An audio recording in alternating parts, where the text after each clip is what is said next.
Olá, sejam muito bem-vindos. Sabe aquela sensação de chegar no topo do mundo, de sentir que conquistou tudo, para logo depois perceber que ainda falta alguma coisa? Pois é, hoje a gente vai mergulhar no mapa fascinante do desenvolvimento humano que explica exatamente essa crise. E claro, o que vem depois dela. Para começar, vamos pensar numa pergunta que é bem fundamental, né? Será que a personalidade é uma coisa estática, algo que a gente recebe pronto no nascimento e é isso? Ou será que ela se parece mais como uma montanha que a gente precisa escalar, degrau por degrau? A teoria que vamos analisar hoje enxerga a personalidade exatamente assim, como uma conquista, uma construção dramática que leva tempo.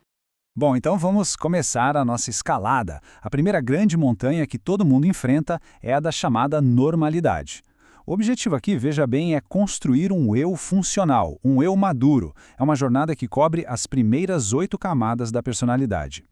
E esse caminho é construído em etapas bem definidas. Tudo começa lá na nossa base, na biologia, na genética.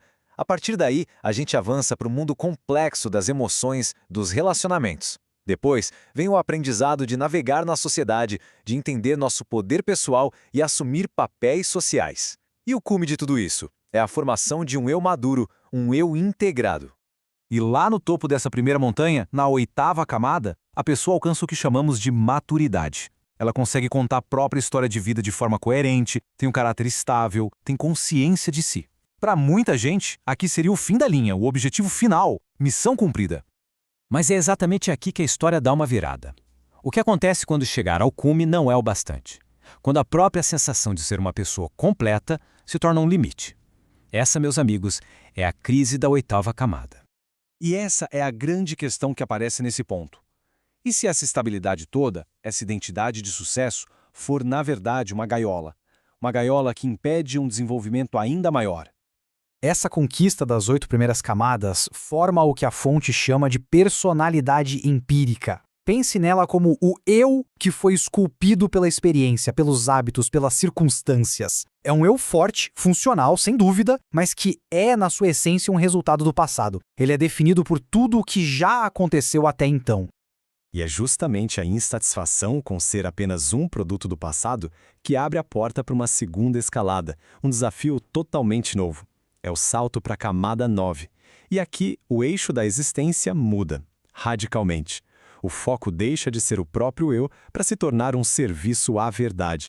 A definição central, direto da fonte, é esta. Ela é a chave para entender tudo. A solução de um problema, não importa se é teórico ou prático, se torna mais importante do que o bem-estar, a reputação ou a história pessoal do indivíduo. É uma inversão completa do eixo da vida. Então, o que temos é um contraste gritante. De um lado, a personalidade empírica, que olha para dentro e se pergunta: o que eu fiz de mim mesmo? Do outro lado, o que a fonte chama de personalidade poética ou intelectual, a da camada 9. Ela olha para fora, para a verdade, e a pergunta muda para: será que a minha mente consegue refletir a realidade com clareza, como um espelho? Mas que ninguém se engane, esse novo caminho não é um passeio no parque. Ele é cheio de desafios únicos e de mal-entendidos muito comuns, os fardos e as ilusões da vida intelectual. E aqui a gente chega num ponto crucial. Não se pode confundir ter uma profissão intelectual com ter uma personalidade intelectual. Olha só o contraste. Na camada 7, a motivação é a aceitação do grupo. A verdade é aquilo que o grupo diz que é verdade. Já na camada 9, a motivação é resolver o problema. É a busca pela realidade objetiva. O sacrifício aqui não é de um desejo pessoal, mas do próprio eu em serviço dessa verdade. É outra coisa. Essa confusão toda nos leva a um conceito sociológico muito importante na fonte, o fenômeno do chamado proletariado intelectual. O que é isso, na prática? É o fenômeno de pessoas que usam símbolos da vida intelectual, diplomas, jargões, cargos, mas para satisfazer necessidades de camadas muito mais básicas da personalidade. Pensa só. Usar uma ideologia complexa só para se sentir parte de uma turma. Usar o conhecimento não para iluminar, mas para humilhar o outro.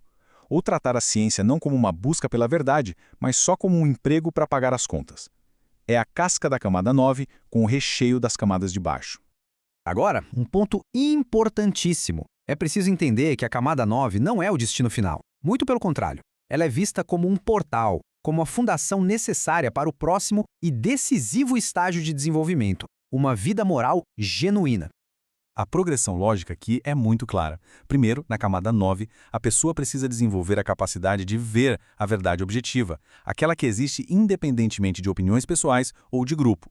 Só depois de conseguir ver essa verdade é que se pode passar para a camada 10, onde a pessoa se sente moralmente obrigada a viver de acordo com essa verdade, custe o que custar. Ver precede o viver. A clareza vem antes da ação.